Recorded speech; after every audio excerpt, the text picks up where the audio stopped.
तो संभल को लेकर न्यायिक आयोग की रिपोर्ट क्या आई, बवाल मच गया। बवाल भी ऐसा वैसा नहीं, इस खुलासे ने हर किसी को हैरान कर दिया कि यूपी का एक जिला ऐसा भी है जहां पर साल दर साल हिंदू पलायन करते चले गए।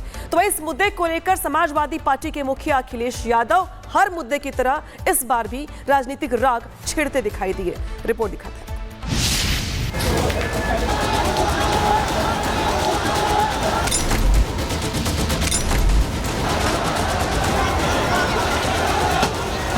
गोली मारी और वो जलाया उलाया, उनका फोटो हैगा मेरे संगलन है। अगर बहुवेदियों को यहाँ से शिफ्ट नहीं करेंगे तो लोग अगर दंगा हुआ तो टारगेट करते हैं, बहुवेदी को इज्जत को तार-तार करते हैं। परंपरागत रूप से भी यहाँ पे कई आतंकी निकले। सियासत सच को झूठ और झूठ को सच के बीच भ्रम के भावसागर में गोता लगाने के लिए मजबूर कर देती है। लेकिन कहते हैं लाख छुपाने से सच्चाई छुपती नहीं। ऐसा ही संभल में हुआ। संभल की सांस्कृतिक पहचान मिटाने की साजिश रची गई, डेमोग्राफी बदलने के लिए दंगे करवाए गए। यही वजह है कि पिछले 78 साल में संभल में सिर्फ हिंदुओं का पलायन हुआ। कैसे समाजवादी पार्टी और कांग्रेस के समय में चुन चुन करके हिंदुओं को निशाना बनाया जाता था, कैसे उनकी डेमोग्राफी को, उनकी जनसांख्यिकी को कम करके लगातार उन पर अत्याचार करवाए जाते थे, कैसे दंगे करवा करके हिंदू विहीन कर दिया जाता था क्षेत्रों को। लेकिन आज ये डबल इंजन की सरकार है, डेमोग्राफी को भी नहीं बदलने देगी और जो भी डेमोग्राफी को बदलने का दुस्साहस करेगा उसको स्वयं पलायन करने के लिए मजबूर होना पड़ेगा। न्यायिक आयोग की रिपोर्ट से संभल में हुई साजिश का खुलासा हुआ है। रिपोर्ट के मुताबिक संभल में साल 1947 में मुसलमानों की आबादी 55% थी, वहीं हिंदुओं की संख्या 45%। लेकिन साल 2025 में मुसलमानों की संख्या 85% हो गई, जबकि हिंदुओं की आबादी 15% रह गई। पिछले 78 साल में 30% हिंदू घट गए। संभल में 24 में वहां पर जिस प्रकार का दंगा करने की एक साजिश हुई थी, उस दंगों की साजिश का कल जो कमीशन, न्यायिक कमीशन बना था, न्यायिक कमीशन ने अपनी रिपोर्ट दी है और न्यायिक कमीशन की उस रिपोर्ट के कुछ अंश सामने आए हैं। कैसे समाजवादी पार्टी और कांग्रेस के समय में चुन चुन करके हिंदुओं को निशाना बनाया जाता था। न्यायिक आयोग रिपोर्ट से समाजवादी पार्टी तिलमिला उठी है और अब रिपोर्ट पर सियासत करने में जुट गई है। पलायन के मुद्दे पर अखिलेश यादव ने बीजेपी पर हमला बोला और कहा कि बीजेपी पलायन प्रोपेगेंडा चला रही है। यूपी में बीजेपी और उनके साथी का पलायन प्रोपेगेंडा फैलाना 9 साल पुरानी बीजेपी सरकार की सबसे बड़ी नाकामी है। मानसिक स्तर पर इसका मतलब ये हुआ कि बीजेपी सरकार लोगों में विश्वास नहीं जगा पाई।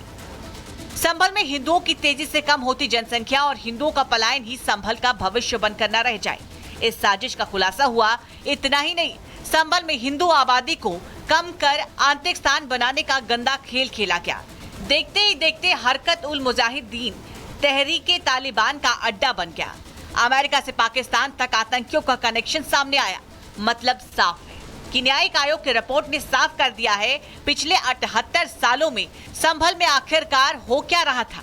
और अब सियासत के लिए समाजवादी पार्टी कुछ भी कहे, लेकिन जो हकीकत है वो सबके सामने है। Bureau report, Republic Bharat. जहां पर संभल को लेकर योगी सरकार का राउंड 2 शुरू होने वाला है और माना दरअसल ये जा रहा है कि संभल में कब्जा गैंग को लेकर बड़ा प्रहार करने की तैयारी यहां पर कर ली गई है। योगी सरकार की ओर से संभल में कब्जा करने वाले लोगों पर बड़ा प्रहार करने की, बड़ी कार्रवाई करने को लेकर ब्लूप्रिंट तैयार कर लिया गया है और जल्द ही बड़ा एक्शन लिया भी जाएगा। कैसे, दिखाते हैं आपको ग्राउंड रिपोर्ट के जरिए।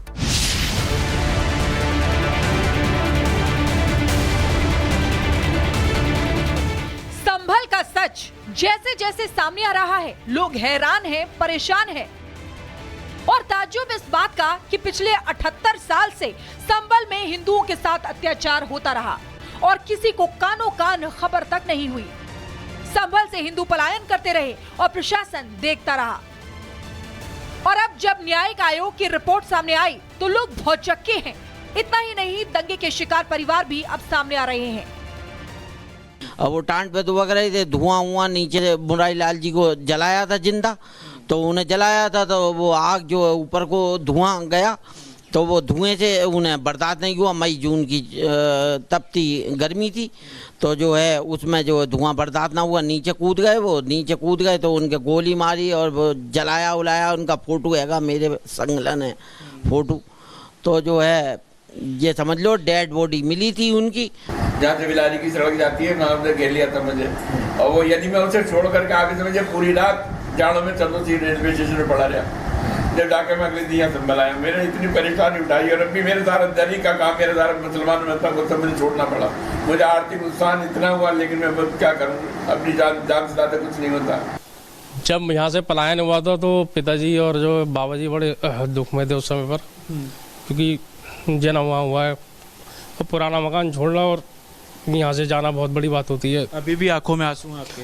दिल पर पत्थर रख के यहाँ से जो पलायन किया था उस समय पर, मगर स्थिति ऐसी थी कि अगर बहू बेटियों को यहाँ से शिफ्ट नहीं करेंगे तो लोग, अगर दंगा हुआ तो टारगेट करते हैं, बहू बेटी की इज्जत को तार-तार करते हैं, दुष्कर्म करते हैं ये लोग। तो ऐसी स्थिति में पलायन, जब दंगा हुआ 1992 का, वो भयावह स्थिति देख के वहाँ से जो पलायन करना स्वाभाविक था परिवार को लेकर। जब से न्यायिक आयोग की रिपोर्ट आई है तब से संभल को लेकर नए नए खुलासे हो रहे हैं। पहला खुलासा, 1978 के दंगों में धोबी समाज के 200 लोगों का पलायन। दूसरा खुलासा, बहन बेटियों की इज्जत के लिए घर बार छोड़कर भागे। तीसरा खुलासा, रस्तोगी धोबी समाज का पलायन का पैटर्न एक जैसा। चौथा खुलासा, रस्तोगी समाज के घरों दुकानों पर कब्जा। पांचवा खुलासा, हर दंगे में रस्तोगी समाज को निशाना बनाया जाता था। छठा खुलासा, मस्जिद मदरसा के लिए कब्जाई गई सरकारी जमीन। सातवां खुलासा, 16 मस्जिद, 12 मजार, 7 कब्रिस्तान, 2 मदरसों के लिए अतिक्रमण। हिंदू पलायन कर रहा है क्यों? क्योंकि उनका आगे को बहन बेटियों की सुरक्षा की दृष्टि से या व्यापार की सुरक्षा की दृष्टि से या किसी भी चीज़ को कह सकते हैं, हिंदुओं के मन में डर का माहौल है। वो तो वर्तमान समय में परम पूज्य महाराज जी की गवर्नमेंट होने की वजह से हिंदू अपने आप को सुरक्षित महसूस कर रहे हैं। अगर सरकार किसी वजह से हटती है तो हिंदुओं का वो नरसंहार होगा जो कि पाकिस्तान में हुआ था। न्यायिक आयोग की रिपोर्ट पलायन की बात कह रही है, वहीं संभल के मुस्लिम पक्ष आयोग की रिपोर्ट को खारिज कर रहे हैं, जबकि हिंदू पक्ष कह रहा है कि डर और असुरक्षा की वजह से लोग संभल से निकले। 184 परिवार इस तरीके के हैं जिनके परिवार यहाँ छोड़ गए, नोएडा में रह रहा है। एक भगत जी है, उनका परिवार नोएडा में रह रहा है, वो यहाँ पर सर्वाइव ही नहीं कर पाए, वो भाग गए यहाँ से तुरंत ही, जैसे उनको मारा गया। ऐसे अनेकों परिवार हैं, उनकी गिनती करना मुश्किल है। तो ये कहना कि व्यापार के लिए गए, व्यापार तो तुम जब कर ही नहीं रहे, हिंदू परिवारों से जब व्यापार ही नहीं कर रहे तो व्यापार तो खत्म हो ही जाएगा। ये जो भी चीज़ है ये बिल्कुल गलत है। हिंदू की आबादी कम हुई नहीं, नगर पालिका मौजूद है 150 साल पुरानी, आप निकलवा लें। अगर कम हुई तो हिंदू मुसलमान साथ व्यापार करता है, साथ खाता पीता है, साथ त्योहार मनाता है। कौन कह रहा है कि हिंदुओं को टारगेट किया गया? एक बता दें, एक बताए कोई। हाँ, हमारा हिंदू भाई बहुत सारे हैं, आप जाकर के पूछिए कि किसी एक मुसलमान ने उंगली भी उठाई हो। न्यायिक आयोग क्यों कह रहा है कि 45 से आंकड़ा 15 तक पहुंच गया? भैया यहाँ पर जो पलायन हुआ है वो विकास की वजह से हुआ। राजनीति, जितने हिंदू भाई यहाँ से गए हैं वो व्यापार की वजह से गए हैं या बच्चों की पढ़ाई की वजह से, और उससे दूर है संभल के मुस्लिम भाइयों के व्यापार की वजह से। मुस्लिम पक्ष भले ही पलायन का मुद्दा सियासी बताने